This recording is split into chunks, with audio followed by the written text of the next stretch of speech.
Muito mais legal quando a gente frequentava o clube, cara. Sim. Era bem mais Nunca peguei isso. Cara, é Quando eu virei repórter, foi quando começou a pandemia. Se eu contar as histórias, cara, que na época pareciam coisas tão banais, hoje em dia, cara... Sim. São impensáveis, cara, umas coisas que aconteciam. Tipo, o dia que o Valdívia toma um soco do Assunção... eu ia te perguntar disso. Pô, eu tô aqui, repórter do Diário de São Paulo lá, tipo, meu, preciso ligar pra alguém. O Fernão, que hoje é diretor de comunicação do Palmeiras, era o meu chefe no Diário de São Paulo. Caralho. O Fernão, cara, parece que o Assunção deu um soco no Valdívia. Sério? Você consegue? Eu vou tentar. Alô? Alô, quem tá falando? Era o Valdívia. Oi, Valdívia, tudo bem? Aqui é o Diego Iwata, do Diário de São Paulo. Você tomou um pau? O que você quer? Não, é que... Não sei, cara. Tô com uma informação aqui que quero confirmar. Assunção, me bateu, sim, bateu. Ele falou assim... Você não tá com uma roupa preta encostado na grade do CT? Eu falei, tô. Ele falou, tô te vendo aqui, tô na academia. Vou na grade. Ele veio na grade, conversou comigo. Caralho. Mó resenha, Um bagulho que são impensáveis. Mas ele tava com o olho roxo? Não chegou não. a ficar com o olho roxo. Não foi um soco assim... Soquinho, E depois conversei com o soquinho de Assunção brother. sobre o soco também, inclusive. Falei com o Assunção sobre o soco uma época. E ele fala, cara, não me engrandeceu em nada esse soco. Ele falou, eu preferia não ter dado. Ele falou, na hora, eu tinha que ter dado mesmo ali, senti que tinha que ter dado um soco nele, mas, cara, era melhor não ter dado na vida. É que assim. esse Palmeiras de 2012 a 2014... Essa foi a época, cara, ter coberto essa época, teve um dia, cara, que, voltando àquele negócio de é tão difícil, é fácil. É muito legal você cobrir o clube que você gosta. Ainda mais eu que, desde molequinho, muito pequeno, sempre fui fanático, fissurado, de saber escalação, de saber tudo. Eu não tinha o Avalone como ídolo só porque ele era jornalista, é porque ele sabia tudo do Palmeiras, cara. Eu dava o time de 37, de 42. Eu tenho esse conhecimento enciclopédico também das épocas que eu vivi, né? E quando eu descobri que aquilo era uma profissão, meu pai falou assim, você podia ser jornalista quando você crescer. Eu falei, mas o Avalone ganha dinheiro pra ficar na TV falando do Palmeiras? Tipo, ele tá na TV, ele só fala do Palmeiras e ainda pagam pra ele? Aí eu falei, não, quero ser isso aí. E eu, desde os, 8 ou 7 anos, tinha na cabeça, jornalista esportivo. Aí quando chegou lá no colégio, que começou todo mundo a falar de publicidade, né? Era moda a publicidade. Vou ser publicitário. Aí na 8ª série, uma professora chamou minha mãe e falou assim, fiz um trabalho lá, falou assim, esse moleque é jornalista. Não sei o que ele quer fazer, mas ele é jornalista. Não deixa de fazer outra coisa. E minha mãe queria me matar, porque ela não queria que eu fosse jornalista, queria que eu fosse advogado, não sei o quê, mas ela me contou essa história, e daí fiquei com isso na cabeça.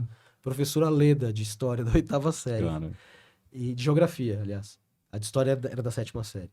E, cara, desde aquela época eu sabia que eu queria ser jornalista esportivo. Só que o meu primeiro jogo que fui cobrir foi a ida da final de 99. Lembra da briga de 99? Sim. Da embaixadinha de Edilson? Sim. A ida foi 3-0 pro Corinthians.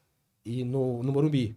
E eu fui cobrir com a equipe da TV Gazeta para um jornal laboratório da Casper Libero, que, para quem não sabe, a Fundação Casper Libero é dona da Gazeta, da Rádio Gazeta e uma série de outras coisas.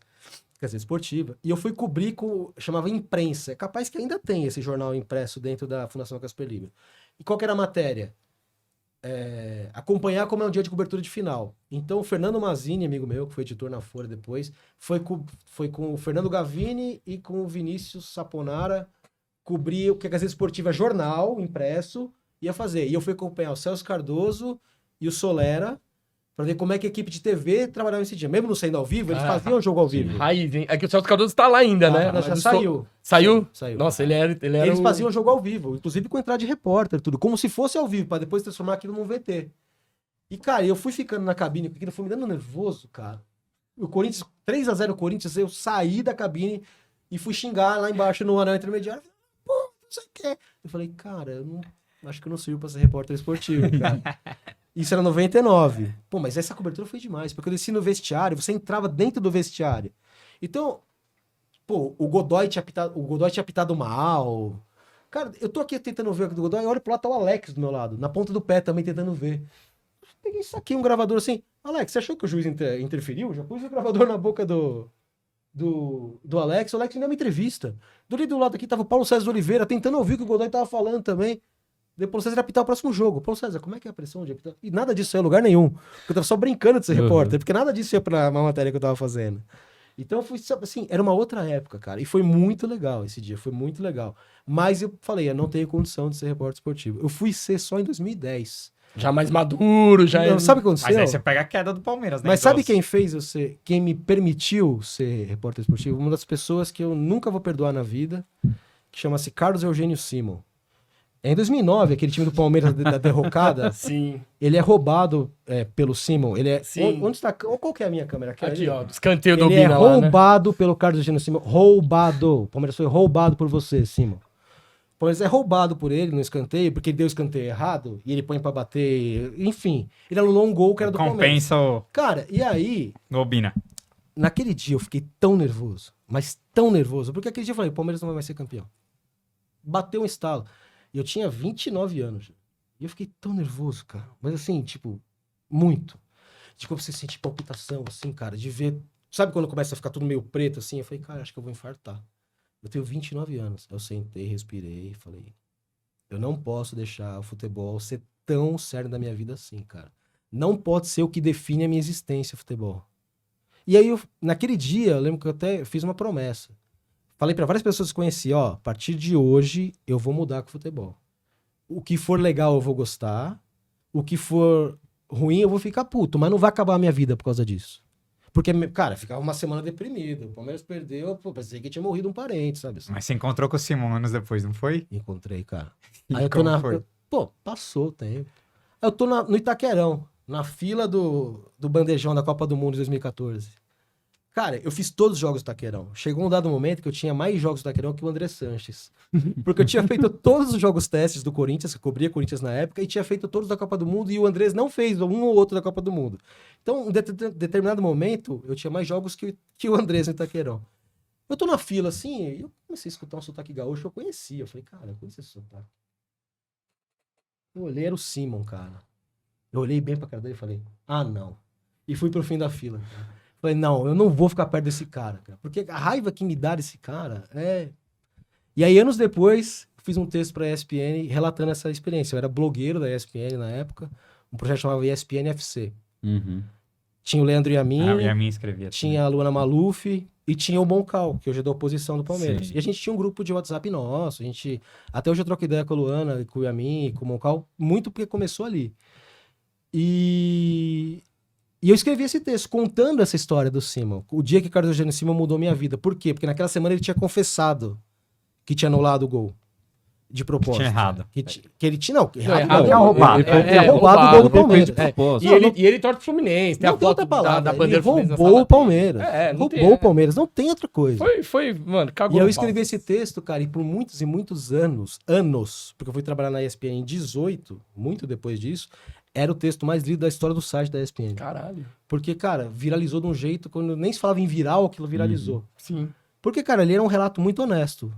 E assim, eu não tô ofendendo o Simon quando eu falo que ele roubou, se ele mesmo fala que roubou. E aquilo me aproximou, por exemplo, do Beluso. O Beluso, que era o presidente do Palmeiras na época. Ela foi processado por ele. Nós nos Caralho. tornamos amigos por conta disso. Porque ele foi num programa, e aí eu entrei ao vivo nesse programa. E aí eu fiz amizade com o Beluso. Ele nem era da ESPN na época, a gente fez amizade até hoje. Mas o Simon mudou minha vida, cara. Sim. O Simon roubando um gol do Palmeiras permitiu com que eu acalmasse o suficiente para ter o discernimento de conseguir trabalhar com o jornalismo esportivo. Aí em 10 eu começo.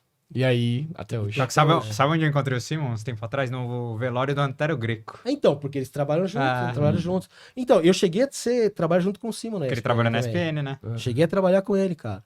Outro cara também que eu não... Assim, hoje se eu encontro até me dou bem, mas que ele me bloqueou uma vez no Twitter. Talvez eu seja bloqueado até hoje. O Mauro César Pereira. Eu trabalhei com ele em 2 veículos e continuo bloqueado por ele, cara. Porque quando era torcedor uma vez, eu dei uma opinião, não falando que era ele, alguém marcou ele nessa opinião, e ele me bloqueou por tabela, e eu também nunca mais falei desse assunto com ele. Mas é assim, cara, pra mostrar que você não mistura paixão com coisa, mas mistura. Não tem jeito. Ah, Mistura, cara. sim. Mistura. E você tem que ter o discernimento de... O que faz a diferença? É que se você... Na minha visão, né? Pra mim, eu falei assim, eu sou jornalista. Eu estou aqui trabalhando. Isso é o que coloca pão na minha mesa, coloca o leite na mamadeira do meu filho. Então, isso tem que prevalecer enquanto eu estou aqui. E eu não posso fazer nada que coloque isso aqui em risco. Então, você tem que ter esse senso na cabeça. E é isso que me norteia. Então, cara, eu nunca vou inventar uma coisa pra favorecer o Palmeiras. Sim. Eu nunca vou tapar um soco a peneira de uma coisa que pode prejudicar o Palmeiras. Como eu não inventei nada do Corinthians o tempo que eu fiquei lá, fui muito respeitado e respeitei muito o Corinthians também. É isso. É profissionalismo, né? Mas agora, cara, Exato. é muito mais legal você cobrir o time que você gosta. E aí, curtiu a resenha? Então, pra ver o episódio completo, é só clicar aqui no link da descrição. Valeu, avante palestra e Seguros Porco!